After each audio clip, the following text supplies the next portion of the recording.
The fifth reason that I would let Andrew Tate have a conversation with my son is that he genuinely seems to embrace and love mothers and motherhood. When I watched him recently on the interview with Pearl, it was one of the few times that he softened his tone, that he was really gentle, he seemed really loving, and it gave us a behind-the-scenes glimpse of the way he treats people that he cares about. So, Jay, why do you think that Andrew Tate values motherhood so much?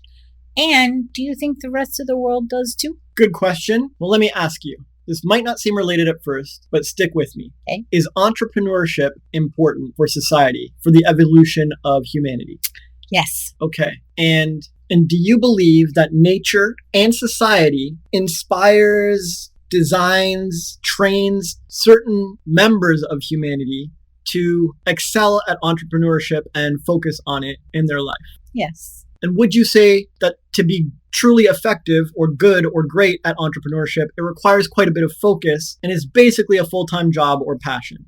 Yes. Okay. Now, would you say that childcare and child raising is similarly important for humanity? Yes.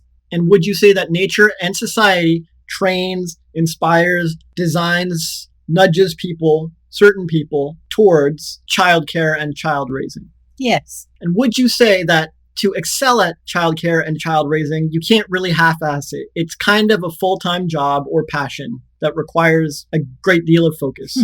Yes. Okay. And would you say nature has made testosterone-inclined beings well fit and well suited to the entrepreneurship I talked about? Yes. They have the competitiveness and aggression necessary to make it in the market. Yeah. Yes. And would you say that nature has designed estrogen-inclined beings to excel at childcare and child raising? Yes, definitely. They have the empathy and interpersonal relationships and emotional maturity and intelligence to nurture a child to their fullest potential.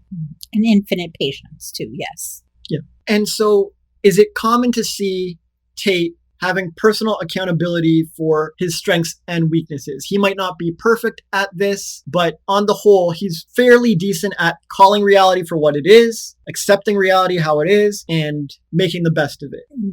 For the most part, yes. I don't think I've ever heard him say he has a weakness, but yes, for this conversation, yes.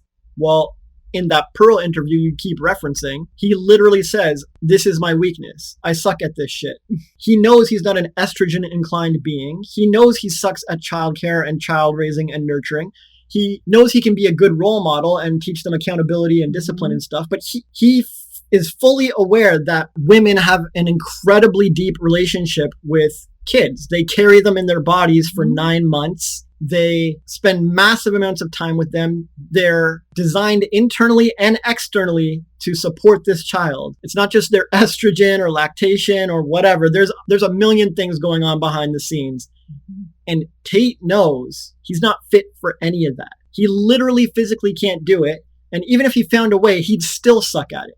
Yeah. Because he knows that we are different but equal. And he knows he's well designed to compete in the market and create a great business, but he's not well designed to nurture and care for and raise a child with that infinite patience you were talking about. Right. Yeah. And so when you hear him talk about moms or birth or any kind of life-giving, nurturing thing, he has reverence for it. Because giving life is the most beautiful thing a female can do. That's what you've evolved to do. That's the thing that men cannot do. He can spot the strengths and the weaknesses. And he knows women crush him in this area. Yes. He knows y'all are powerful with this stuff. He knows you hold the fate of humanity in the palm of your hands. He knows you control the dating market. He knows you control sex and relationships. He says it all the time. He points out the power of women all the time.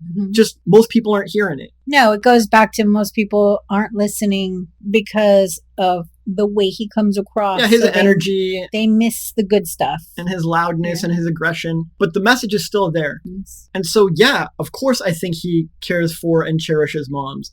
I'm pretty sure he has a bunch of kids. And I'm pretty sure he knows he couldn't create them by himself. And I'm pretty sure he knows all the moms played a major role in how these kids are being raised. Right. And it wouldn't surprise me if he respects and cherishes moms more than the average person.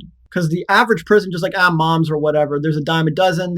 I see them all the time. Anyone could be a mom. You just pop out a kid. But I don't see him having that attitude. Oh, anyone could be a mom. No. I'm Andrew Tate. Anyone could be a mom. Like, he doesn't, this is not it. No, and typically when a man becomes a father, they, not always, but they tend to be more respectful towards women who are mothers because they're fathers and now they understand the process. And for a woman, we become a mother the moment we know we're pregnant, but for a father, it's not until he holds his child. So yeah, that makes a lot of sense. And I think it's lovely. It was actually the first time listening to him talk about motherhood and mothers and the mothers of his children or mother. It was very touching and it made me like him a little bit. And actually that clip was the reason why I wanted to flip it and change this video to the 5 reasons why I would let my son talk to Andrew Tate. Because before understanding what he really was about and before, I wouldn't let him in the same room as my son, let alone talk to him.